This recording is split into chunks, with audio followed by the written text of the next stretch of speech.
ওনাকে সাইবার ট্রাইব্যুনালের একটি মামলায় ভোলার একটি মামলায় সম্পৃক্ত করা হয়েছিল উদ্দেশ্যমূলকভাবে। আজকে দীর্ঘদিন পর অভিযোগ শুনানিকালীন বিজ্ঞ আদালত আমাদের বক্তব্য শুনেছেন, সমস্ত আইনজীবীরা সেখানে তাদের বক্তব্য রেখেছে এবং সরকার পক্ষ ভালো ভূমিকা রেখেছে, সত্যটা তুলে ধরেছে।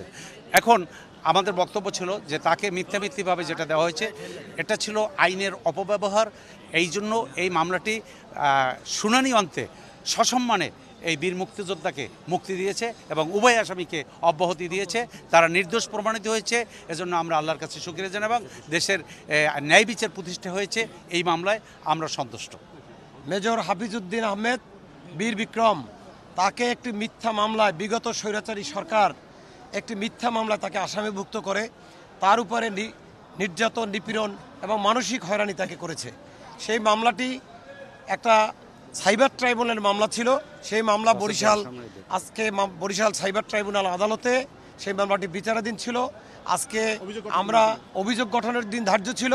আজকে অভিযোগ গঠন থেকে অব্যাহতির প্রেয়ার দিয়েছি এবং সেই মামলায় বিজ্ঞ আদালত শুনানি অন্তে এই আজকে আসামি মেজর হাফিজউদ্দিন আহমেদ বীর বিক্রমকে এই স্বৈরাচারী সরকারের একটি মিথ্যা মামলা থেকে আজকে চার্জ থেকে তাকে অভিযোগ গঠন থেকে তাকে অব্যাহতি দিয়ে সসম্মানে আদালত এই ফাইন্ডিংসও বলেছেন যে এই ধরনের একটি মামলায় রেকর্ডবিহীনভাবে তাকে এই মামলায় অন্তর্ভুক্ত করা হয়েছে, এটিও আদালত বলেছেন।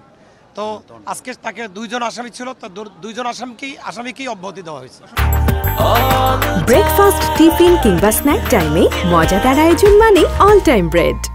2018 সালের নির্বাচনে আমি বিএনপির প্রার্থী ছিলাম। আমার নির্বাচনী এলাকা লালমোহন এবং তজুমউদ্দিন থানা।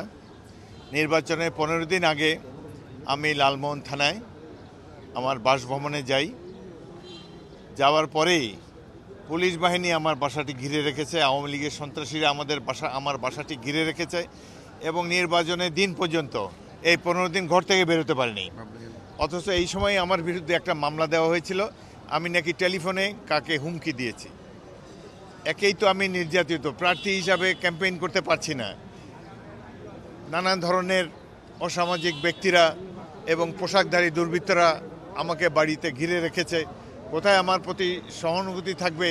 এমনই নির্লজ্জ একটি দল, ফ্যাসিস্ট আওয়ামী লীগ সরকার, তারা আমাকে নির্বাচনের দিনই একটা মিথ্যা মামলা দিয়ে সাইবার ট্রাইব্যুনালের মামলায় আমাকে আসামি করে এই 6টা বছর আমাকে ভুগতে হয়েছে।